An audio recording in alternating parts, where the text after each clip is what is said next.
Olá, mais uma vez aqui estamos com o nosso programa Alinhando os Ponteiros, trazendo até você a Palavra de Deus para juntos vermos como esta palavra é maravilhosa, como a Bíblia mesmo nos ensina de uma maneira autodidática, tanto o Antigo quanto o Novo Testamento, apontando para um único tema, Jesus, a nossa salvação, apontando para todo o plano eterno de Deus para salvar o homem, para trazer-nos de novo aquele paraíso, aquela felicidade que Ele planejou no início, lá no livro do Gênesis.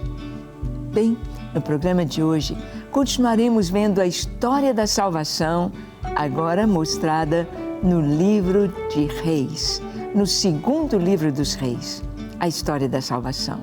Vamos ver Jesus ali na história destes reis? Então, deixe o seu coração aberto, pronto para ouvir a voz de Deus. Deus vai falar com você, pois o programa Alinhando os Ponteiros já começou.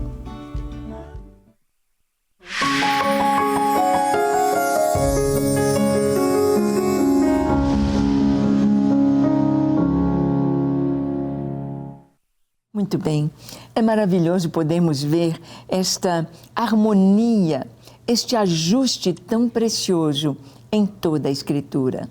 Um livro que levou 1.500 anos para ser escrito, um livro que teve tantos autores, passou por tantas gerações. 1.500 anos é um bocado de tempo, mas este livro harmônico, este livro que tem apenas um tema, Jesus e a salvação. Este livro que nos mostra o propósito de Deus para criar o homem, conhecemos a nossa origem, para trazer ao homem a resposta para suas falhas, a solução para o seu pecado, o perdão através do sangue de Jesus derramado na cruz do Calvário. Este livro que nos traz a história de tantas gerações e no presente mostrando o crescimento da igreja em todas as nações da terra. Este livro que nos mostra o futuro, mostra o que vai acontecer com os povos, com as nações, com a terra, com o planeta, com o universo. Sim, a Escritura Sagrada, esse livro perfeito que o tempo não o tira da atualidade. Com o passar dos anos, a Bíblia cada vez é mais atual. E dentro deste alinhamento entre o Antigo Testamento e o Novo, nós vamos ver a história da salvação no segundo livro dos Reis. Vamos ver aqui um profeta do Senhor, Elias. Elias profetizando ali no Reino do Norte. O reino foi dividido na época do rei Roboão, filho de Salomão. O reino ficou dividido, 10 tribos ao norte, 2 tribos ao sul. E as 2,5 tribos ao sul, com Judá, capital Jerusalém. E as 10 tribos ao norte, com capital de Samaria. E nós vamos ver que ao norte, o rei Jeroboão, que foi o primeiro rei ali do Reino do Norte, ele era um comandante do exército de Salomão, e ele leva consigo essas 10 tribos, e ele leva essas tribos, esse povo, à idolatria. E Deus levanta o profeta Elias, depois de Elias, Eliseu, e a história ali no livro dos Reis, no segundo livro dos Reis, vai nos mostrando, tanto em Judá quanto em Israel, o Reino do Sul, o Reino do Norte, o mover de Deus. E vamos ver paralelos do Antigo Testamento com Jesus. Vamos ver, por exemplo, o arrebatamento de Elias. Olha o que está escrito em 2 Reis, capítulo 2, versículos 11 e 12. Diz assim: Indo eles, andando e falando, eis que um carro de fogo, com cavalos de fogo, os separou um do outro. E Elias subiu ao céu num redemoinho. O que, vendo Eliseu, clamou: meu pai, carros de Israel e seus cavaleiros. E nunca mais o viu. E tomando as suas vestes, rasgou-as em duas partes. Bem, aqui está o arrebatamento de Elias. Elias, o profeta de Deus. Aquele profeta que falou ali na época do rei Acabe. E a rainha Jezabel, uma rainha fenícia muito má, perseguiu tanto o profeta de Deus. Elias foi levado aos céus num redemoinho. E Eliseu, o discípulo de Elias, ele viu o arrebatamento de Elias.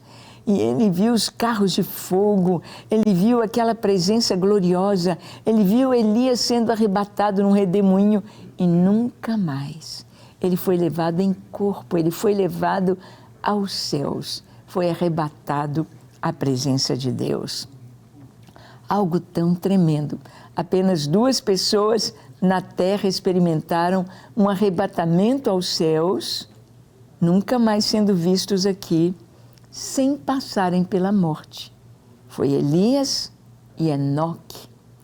Mas nós vamos ver no Novo Testamento Jesus.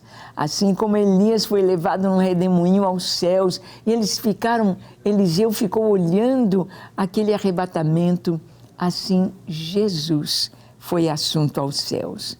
Vamos ver isto? Em Atos capítulo 1, versículos 9 a 11. Lemos assim: Ditas estas palavras, foi Jesus elevado às alturas à vista deles, e uma nuvem o encobriu dos seus olhos.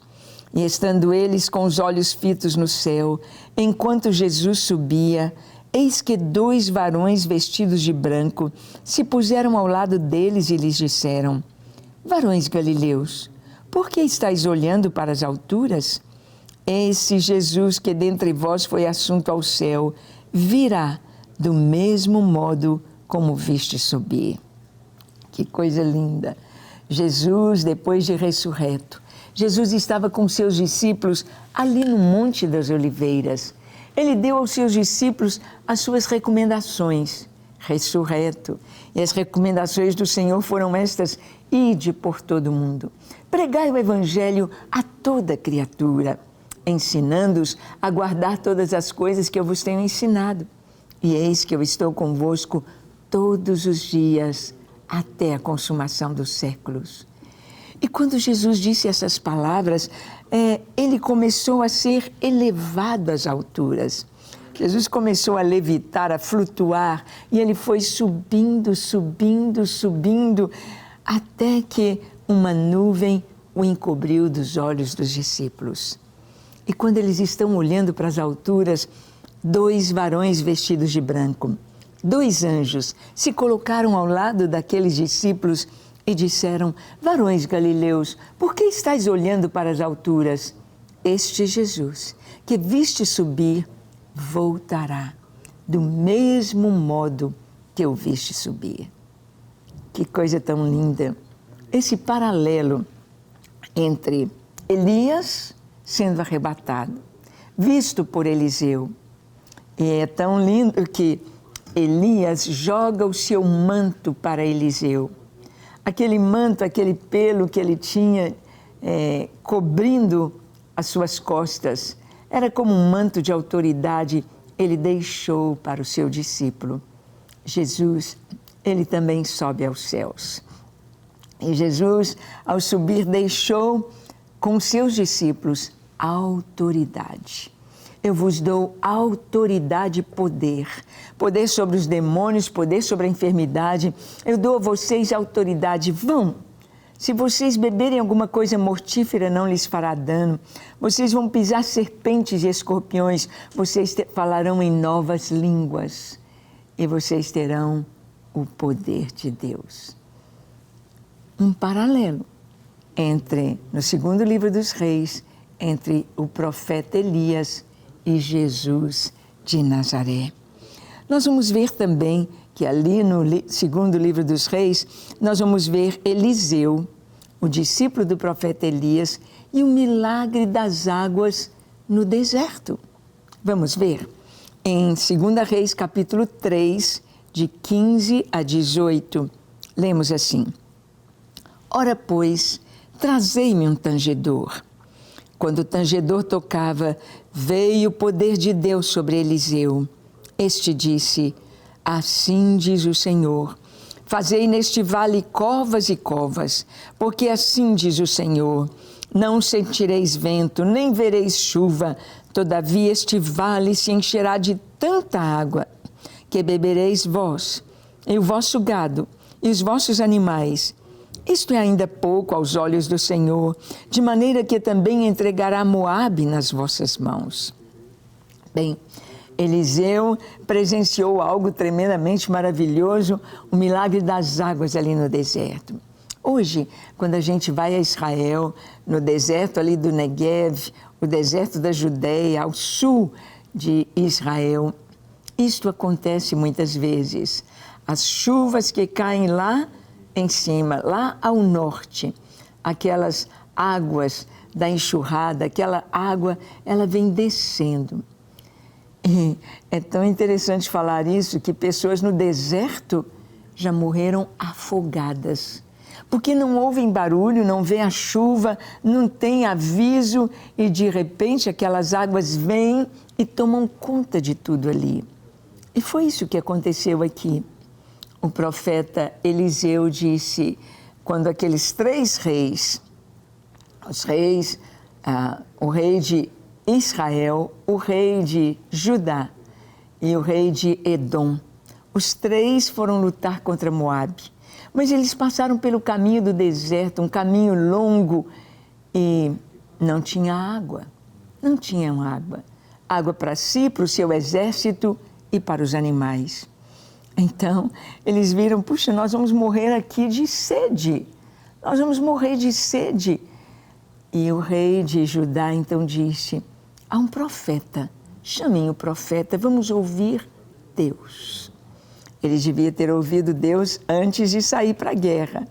Mas Deus é tão bom que mesmo quando erramos, mesmo quando falhamos, mesmo quando não o ouvimos, Ele ainda vem em nosso socorro.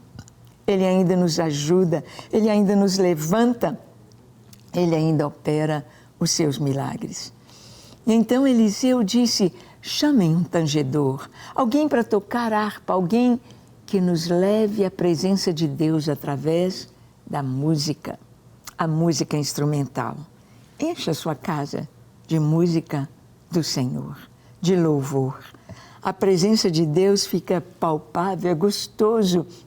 Parece que a casa está cheia de anjos, é doce.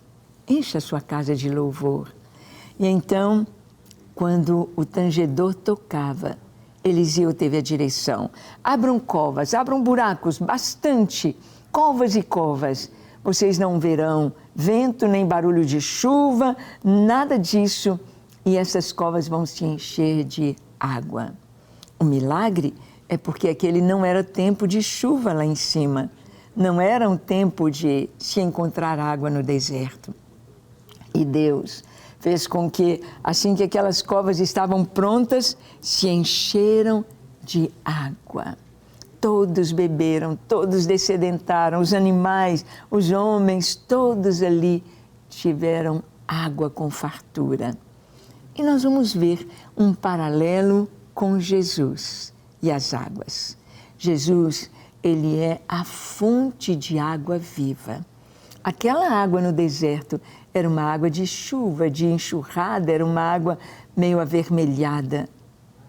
Mas Jesus é a fonte de água viva, água mineral, água pura.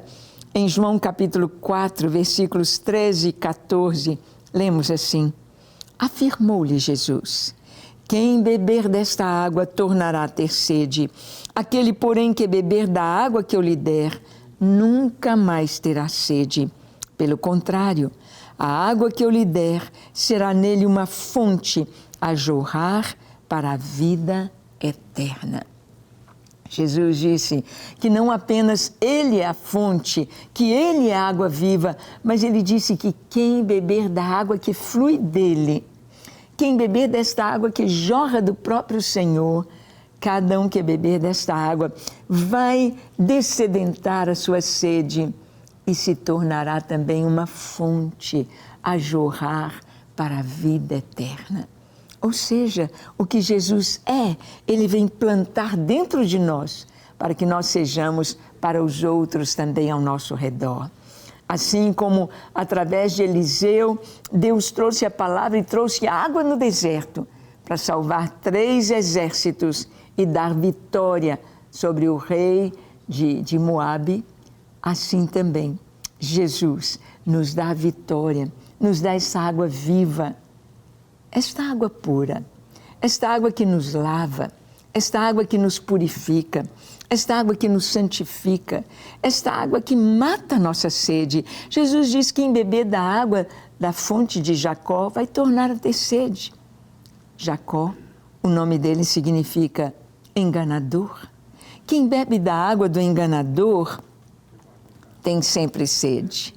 Mesmo que a pessoa diga, não, você não vai ficar viciado na droga, não, pode experimentar, você não vai ficar, a hora que você quiser você deixa. Não, um cigarrinho só de maconha, não, um copinho só de bebida, isso não vai, não, você não vai ficar preso, não, pode experimentar. Mas quem bebe da água do enganador, a sede continua, a sede não passa. Você vai numa religião, vai noutra, você busca um prazer e é outro e nunca está satisfeito, porque a água do poço do enganador não mata a sede.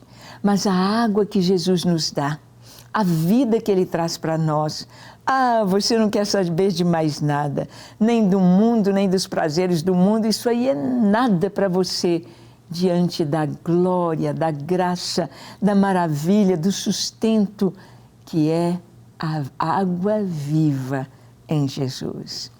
E mais ainda, a gente se torna também uma fonte a jorrar para a vida eterna. Nós vamos ver que Jesus, aqui no segundo livro dos Reis, nós vamos ver outro paralelo entre Jesus e os profetas, entre Jesus e a história de Israel, ali no segundo livro dos Reis. Vamos ver a provisão de Deus em meio à fome no cerco de Samaria. Quando a capital do Reino do Norte ficou cercada por tantos meses, houve fome.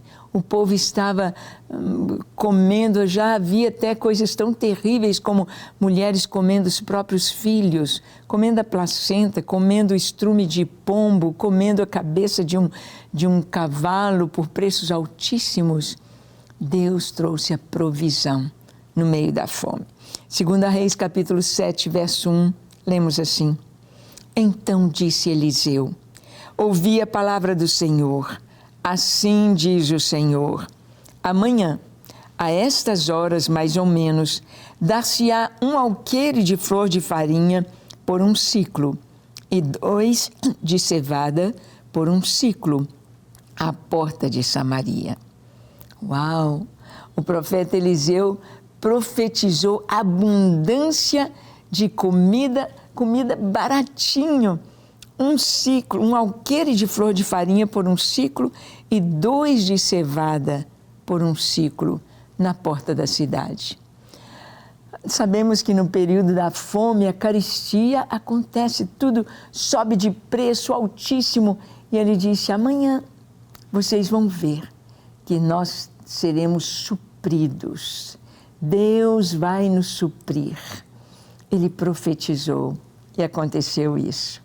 Aconteceu que lá no exército do rei da Síria, lá naquele exército, veio uma notícia de invasão, veio uma notícia que eles ficaram assustados e 185 mil morreram ali no acampamento. Eles dizem na história que foi ratos, que foi uma enfermidade, mas a palavra de Deus nos diz que foi o próprio Deus. O próprio Deus agindo em favor de seu povo. E ali naquele cerco em Samaria, 4 leprosos estavam ali do lado de fora da cidade e pensaram, a gente vai morrer mesmo, nós estamos doentes, vamos lá no meio do acampamento dos sírios. Se eles olharem para a gente, nos matarem, bem, a gente vai morrer de fome mesmo. Mas de repente, a gente pode ter comida lá. E aqueles 4 leprosos vão e encontram o acampamento todo abandonado. Encontram o acampamento abandonado. Eles fugiram, deixaram tudo para trás e eles começaram a pegar e comer e falaram, oh, é muita coisa só para nós 4? Vamos avisar lá na cidade. E avisaram, e o povo veio e saqueou aquele acampamento dos sírios, saqueou tudo aquilo ali. E aí, então houve a baixa do preço, tinha comida de sobra. Jesus é o pão da vida. Onde há falta, onde há escassez, Jesus provê. Deus falou que iria prover para aquele povo faminto. Aquele povo que estava comendo os próprios filhos, os próprios cadáveres, não tinha o que comer. Jesus disse, eu sou o pão da vida. Olha o que está escrito em João capítulo 6, dos versículos 32 ao 35. Diz assim, replicou-lhes Jesus, em verdade vos digo, não foi Moisés quem vos deu o pão do céu. O verdadeiro pão do céu é meu Pai quem vos dá. Porque o pão de Deus é o que desce do céu e dá vida ao mundo. Então lhe disseram, Senhor, dá-nos sempre desse pão. Declarou-lhes, pois, Jesus, eu sou o pão da vida. O que vem a mim jamais terá fome, e o que crê em mim jamais terá sede. Ali estava uma multidão. Essa multidão não estava faminta. Essa multidão estava vindo atrás de Jesus, porque poucos dias antes, quando eles estavam ouvindo Jesus, sendo curados por Jesus, a tarde foi passando e então eles estariam com fome, não dava tempo de chegar na sua cidade para ter comida. Jesus então toma 5 pães, 2 peixinhos e multiplica para eles. Jesus multiplicou o pão, fizeram um sanduíche gostoso e a Bíblia diz que comeram até fartar. 5.000 homens, fora as mulheres e as crianças. 5.000 homens. E agora eles vieram atrás de Jesus e Jesus falou, vocês estão vindo atrás de mim por causa do pão que vocês comeram. Mas vocês vão trabalhar não pela comida que perece. Trabalhem para ter o pão do céu. Trabalhem por aquilo que vai para a vida eterna. E olha, eles disseram, quando Jesus falou, eu sou o pão da vida, eles disseram, Senhor, dá-nos esse pão. Queremos este pão. E Moisés deu ao povo no deserto o pão que desceu do céu. Jesus disse, não foi Moisés quem deu, porque seus pais comeram maná no deserto, comeram e morreram. Todos morreram, mas aqui está o verdadeiro pão da vida. Quem comer do meu pão, da minha carne, quem se alimentar de mim, por mim viverá. Jesus, Ele não apenas mata a nossa fome em todo sentido, não apenas supre as nossas necessidades, mas Ele nos dá vida em abundância e certeza de vida eterna. Você tem essa certeza? Você já encontrou, já se alimentou do pão da vida? Já bebeu da água da vida? Já experimentou a salvação em Jesus? Que tal fazer isso agora? Feche os seus olhos, curve a sua fronte. Se for possível, se ajoelhe aí onde você está. Ore comigo de todo o coração, dizendo assim, Senhor, eis-me aqui em Tua presença. Eu preciso de Ti. Eu necessito da Tua suficiência. Eu necessito do Teu pão, da Tua água, da Tua salvação, do Teu perdão. Eu preciso de Ti. Não há outro caminho para mim, não há outra saída para a minha vida. Eu preciso de Ti. perdoa os meus pecados, lava o meu coração, purifica-me de todo pecado e dá-me certeza de vida eterna. Senhor, escreve o meu nome no livro da vida e dá-me a garantia de ser teu filho. Eu me entrego a ti, hoje, para sempre. Amém, amém e amém. Graças a Deus. É isso. Quando entregamos nossa vida ao Senhor, Ele cuida de nós. Ele é a água da vida. Ele é o pão da vida. Ele é a própria vida. Fique firme no Senhor. Leia e se alimente da sua palavra. Ore e cumpra a vontade de Deus. Que Ele te abençoe ricamente e até o nosso próximo encontro, quando aqui estaremos compartilhando com você a palavra de Deus. Até lá.